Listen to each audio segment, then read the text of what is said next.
രചന ഗംഗോത്രി. ഭാഗം 8. വൈഗ ഒന്ന് നെടുവീർപ്പെട്ടു. പിന്നെ തുടർന്നു. ഇതുവരെ വീട്ടിലൊന്നും അറിഞ്ഞിട്ടില്ല, ഏട്ടൻ പോലും. പക്ഷേ ഇനി അങ്ങനെ പറ്റില്ല. ഞാൻ ഇന്നലെ പ്രഗ്നൻസി കിറ്റ് വാങ്ങി പരിശോധിച്ചു. അതിൽ പോസിറ്റീവാണ് കാണിക്കുന്നത്. ഞാൻ ഇനി എന്തു പറയും? എത്ര നാൾ മറച്ചു വയ്ക്കും? ഏട്ടനോട് ഞാൻ ഇതിനെപ്പറ്റിയൊക്കെ എങ്ങനെ പറയും? അതുകൊണ്ടാണ് മരിക്കാമെന്ന് തീരുമാനിച്ചത്. പക്ഷേ അതിന് നിങ്ങൾ സമ്മതിച്ചില്ല. ഇനി ഞാൻ എങ്ങനെയാണ് മനുഷ്യരുടെ മുഖത്ത് നോക്കുന്നത്? എൻ്റെ വീട്ടുകാരുടെ അവസ്ഥ എന്താവും? അവൾ കരയുകയും പറയുകയും ചെയ്തുകൊണ്ടിരുന്നു. അച്ഛനും ശിവയും പുറത്തേക്ക് പോയി. ശിവ വേഗം ഹരിയെ വിളിച്ചു വരുത്തി. ഒരു 10 മിനിറ്റ് കഴിഞ്ഞപ്പോൾ ഹരി എത്തി. എന്താടാ, നീ എന്താ ഇങ്ങോട്ട് വരാൻ പറഞ്ഞത്? ഹരി ചോദിച്ചു. എടാ, എനിക്ക് കുറച്ച് കാര്യങ്ങൾ സംസാരിക്കാനുണ്ട്. നീ സമചിത്തതയോടെ എല്ലാം കേൾക്കണം, ശിവ പറഞ്ഞു.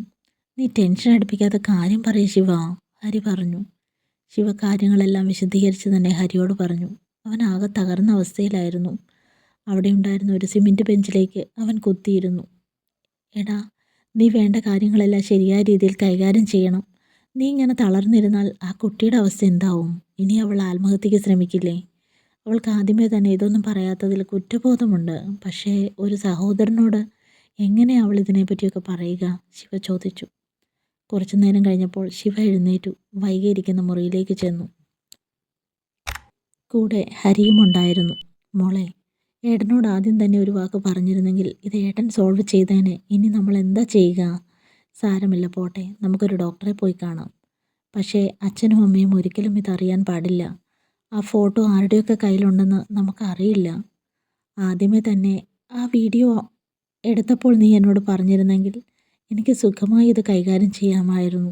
ഇതിപ്പോൾ രണ്ടാമതും ഫോട്ടോ എടുത്ത സ്ഥിതിക്ക് ഞാനിനി എന്താ മോളെ ചെയ്യുക?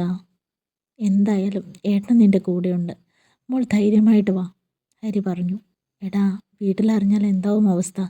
ശിവ ചോദിച്ചു. അവൾ ഒറ്റയ്ക്ക് ചെയ്യാൻ ശ്രമിച്ച കാര്യം ഞങ്ങളെല്ലാവരും കൂടി ചെയ്യും, അത്ര തന്നെ.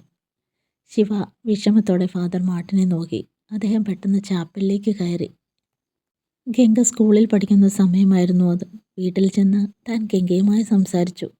പക്ഷേ അവൾക്ക് മറ്റൊരമ്മ വേണ്ട എന്ന് തന്നെ അവൾ തീർത്തു പറഞ്ഞു. പക്ഷേ പപ്പയ്ക്ക് വേറൊരു ഭാര്യ ഉണ്ടാകുന്നതിൽ എനിക്ക് എതിർപ്പില്ല.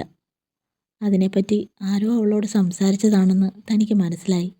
ഒരു പക്ഷേ തൻ്റെ വീട്ടിലുള്ള ആരെങ്കിലും ആവാം. അവൾ പറഞ്ഞ ധൈര്യത്തിലാണ് താൻ ഹരിയുമായി സംസാരിച്ചത്. പിന്നീട് വൈകിയെ രജിസ്റ്റർ വിവാഹം ചെയ്തു. ഗംഗമോൾക്ക് അത് ഉൾക്കൊള്ളാൻ സാധിച്ചില്ല. അവൾ വൈകിയോട് സംസാരിച്ചില്ല. അവളുടെ മനസ്സ് വൈകിയെ മനസ്സിലാക്കാൻ ശ്രമിച്ചില്ല. താൻ ഇല്ലാത്ത സമയത്ത് വൈഗ അവളിൽ അമ്മയുടെ അധികാരമെടുക്കാൻ തുടങ്ങി. ഗംഗമോളെ ശിക്ഷിക്കാൻ തുടങ്ങി. പക്ഷേ അവളുടെ കുത്തുവാക്കുകൾ കേട്ട് വിറച്ചിരിക്കുന്ന കുട്ടി ആയിരുന്നില്ല ഗംഗ. തൻ്റെ വീട്ടിൽ നിന്നിറങ്ങിപ്പോകാൻ അവൾ വൈകിയോട് ആവശ്യപ്പെട്ടു. അത് കുഞ്ഞാവയ്ക്ക് കൂടി അവകാശപ്പെട്ട വീടാണെന്ന് വൈഗ വാദിച്ചു. ഒടുവിൽ ഉന്തും തള്ളും ബഹളവുമായി രാമേട്ടനാണ് തന്നെ വിളിച്ചു വരുത്തിയത്. വൈഗ താൻ അങ്ങോട്ട് ചെന്നപ്പോൾ ഗംഗമോളുടെ കുറ്റങ്ങൾ പറയാൻ തുടങ്ങി. ഗംഗമോൾ എല്ലാവരുടെയും മുമ്പിൽ വെച്ച് വൈഗ ചെയ്ത കാര്യങ്ങൾ ഓരോന്നും വിളിച്ചു പറഞ്ഞു. അപ്പോഴാണ് ഗംഗമോളോട് അവൾ അങ്ങനെയൊക്കെ പെരുമാറിയത് താനും അറിയുന്നത്.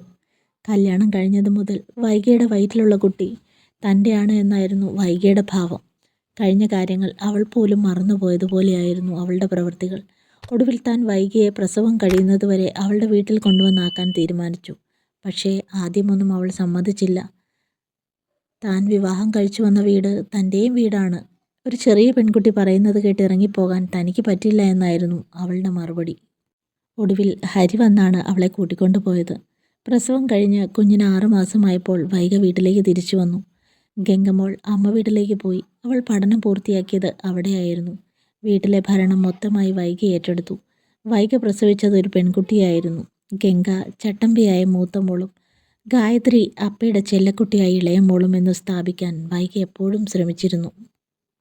വൈഗയുടെ ചില പ്രവൃത്തികൾ തനിക്ക് സഹിക്കാവുന്നതിലും അപ്പുറമായിരുന്നു. അത് ശിവറാമിൻ്റെ ഓർമ്മയിലേക്ക് വന്നു. ഗായത്രി മോൾ 10ാം ക്ലാസ്സിൽ പഠിച്ചുകൊണ്ടിരുന്നപ്പോഴാണ് അവളുടെ ബർത്ത്ഡേ ഫംഗ്ഷൻ വെച്ചത്. താൻ പോലും അറിയാതെ താനും വൈഗയും ഗായത്രിയും മാത്രമുള്ള ഫ്ലെക്സ് അടുപ്പിച്ചു. പല സ്ഥലത്തും അവളത് പ്രദർശനത്തിനായി വെച്ചു. ഫംഗ്ഷന് വന്ന പലരും ഗംഗമോളെ പറ്റി ചോദിച്ചു. ആ കൂടെ ഗംഗമോളുടെ ഫോട്ടോ ഇല്ലാത്തത് എന്താണെന്നും അവർ അന്വേഷിച്ചു. അതിനവൾ പറഞ്ഞ മറുപടിയാണ് തന്നെ പ്രകോപിപ്പിച്ചത്. അപ്പന് പോലും അവൾ സ്വന്തം മോളാണെന്ന് വിചാരമില്ല. പക്ഷേ ഗായത്രി മോൾ അദ്ദേഹത്തെ പോലെ തന്നെയാണ് ഇരിക്കുന്നത്. അപ്പനും മോളും ഇരിക്കുമ്പോൾ എന്തൊരു ചേർച്ചയാണ്. പക്ഷേ ഗംഗ, അവൾക്ക് ഇദ്ദേഹത്തിന് എന്തെങ്കിലും ചായമുണ്ടോ? തൻ്റെ ഗംഗമോളെ പറ്റി പറഞ്ഞത് തനിക്ക് സഹിക്കാവുന്നതിലും അപ്പുറമായിരുന്നു. പെട്ടെന്ന് അവിടെ നടക്കുന്ന പരിപാടികളെപ്പറ്റിയോ ആളുകളെപ്പറ്റിയോ ഒന്നും തന്നെ ഓർത്തില്ല. നിർത്ത്, താൻ സർവശക്തിയും എടുത്ത് അലറി പറഞ്ഞു. പെട്ടെന്ന് അവിടെ നിശബ്ദത പരന്നു. ആളുകളെല്ലാവരും തന്നെ നോക്കി. ഞങ്ങളുടെ ക്ഷണം സ്വീകരിച്ചെത്തിയ നിങ്ങളോടെല്ലാവരോടും എനിക്ക് നന്ദിയുണ്ട്. പക്ഷേ നിങ്ങളോടെല്ലാവരോടും എനിക്കൊരു കാര്യം പറയാനുണ്ട്. വല്ലാത്തൊരു നിശബ്ദതയായിരുന്നു അവിടെ. ആ നിശബ്ദതയെ വൈകി ഭയപ്പെട്ടു. അവൾ ആരും മൈൻഡ് ചെയ്യേണ്ട, അല്പം കുടിച്ചിട്ടുണ്ട്, അതിൻ്റെയാണെന്ന് എല്ലാവരോടും ആംഗ്യം കാണിച്ചു. എന്നിട്ട് ശിവറാമിനെ അകത്തേക്ക് പിടിച്ചു വലിച്ചുകൊണ്ട് പോകാൻ ശ്രമിച്ചു. അദ്ദേഹം സ്റ്റേജിലുണ്ടായിരുന്ന മ്യൂസിക് ട്രൂപ്പിൻ്റെ നേരെ മൈക്കിനായി കൈനീട്ടി. വൈകിക്കിട്ട് 2 പൊട്ടിക്കണമെന്ന് മനസ്സിലുണ്ടായിരുന്നുവെങ്കിലും അവിടെ കൂടി നിന്നിരുന്ന ജനങ്ങളുടെ മുമ്പിൽ വെച്ച് അത് ചെയ്യാൻ അയാൾ തയ്യാറായില്ല. പെട്ടെന്ന് ആരോ ശിവറാമിൻ്റെ കയ്യിൽ മൈക്ക് കൊടുത്തു. അത് എബിയായിരുന്നു എന്ന് പിന്നീടാണ് ശിവറാമിന് മനസ്സിലായത്. ശിവറാം മൈക്കിലൂടെ എല്ലാവർക്കും ഒന്നുകൂടി നന്ദി പറഞ്ഞു. തുടരും.